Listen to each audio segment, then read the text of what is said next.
ಇವತ್ತು ಮಗು ಎಲ್ಲಿ ಹುಟ್ಟುತ್ತಾ ಇದೆ? ನಿಮ್ಮ ಅಕ್ಕಪಕ್ಕ ಪರಿಸರಗಳ ಮಗು ಎಲ್ಲಿ ಹುಟ್ಟುತ್ತಾ ಇದೆ? ದೊಡ್ಡ ದೊಡ್ಡ ಹಾಸ್ಪಿಟಲ್ಸ್ ಅಲ್ಲಿ ಹುಟ್ಟುತ್ತಾ ಇದೆ. ಹಾಸ್ಪಿಟಲ್ಸ್ ಹೌದು, ಇವತ್ತು ವಯಸ್ಸಾದವ್ರು ಎಲ್ಲಿ ಸಾಯ್ತಿದ್ದಾರೆ? ಹಾಸ್ಪಿಟಲ್ಸ್ ಮಗು ಎಲ್ಲಿ ಹುಟ್ಟುತ್ತಾ ಇತ್ತು ನಿಮ್ಮ ಅಜ್ಜಿ ಕಾಲದಲ್ಲಿ? ಮನೇಲಿ, ವಯಸ್ಸಾದವ್ರು ಎಲ್ಲಿ ಸಾಯ್ತಾ ಇದ್ರು? ಮನೇಲಿ. ಅಷ್ಟೇ ವ್ಯತ್ಯಾಸ, ಅಷ್ಟೇ ವ್ಯತ್ಯಾಸ.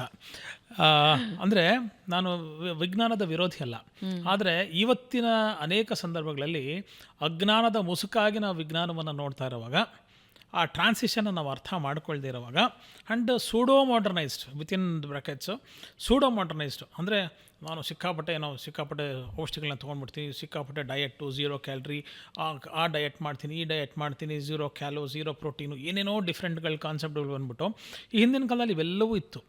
ತಿಳಿ ಹೇಳ್ತಕ್ಕಂಥ ಪದ್ಧತಿ ಇಲ್ಲ. ನೀವು ಯಾವುದೇ ಜಾತಿ, ಧರ್ಮ, ಪ್ರಾಂತ್ಯ ತಗೊಳ್ಳಿ, ಒಬ್ಬ ಏಕಾದಶಿ ಮಾಡ್ತಿದ್ರೆ ಉಪವಾಸ, ಒಬ್ಬ ಶಿವರಾತ್ರಿಗೆ ಮಾಡ್ತಿದ್ದ, ಒಬ್ಬ ಈಸ್ಟರ್ಗೆ ಮಾಡ್ತಿದ್ರೆ, ಒಬ್ಬ ರಂಜಾನಿಗೆ ಮಾಡ್ತಿದ್ದ. ಆ ಧರ್ಮದ ಚೌಕಟ್ಟಿನಲ್ಲಿ ಇವೆಲ್ಲ ಸಕಾರಾತ್ಮಕ, ಆರೋಗ್ಯಕ್ಕೆ ಪೂರಿತವಾದಂತಹ, ಪ್ರೇರಕವಾದಂಥ ಅಂಶಗಳನ್ನು ತುಂಬಿಸಿ, ಇದು ನೀನು ಫಾಲೋ ಮಾಡು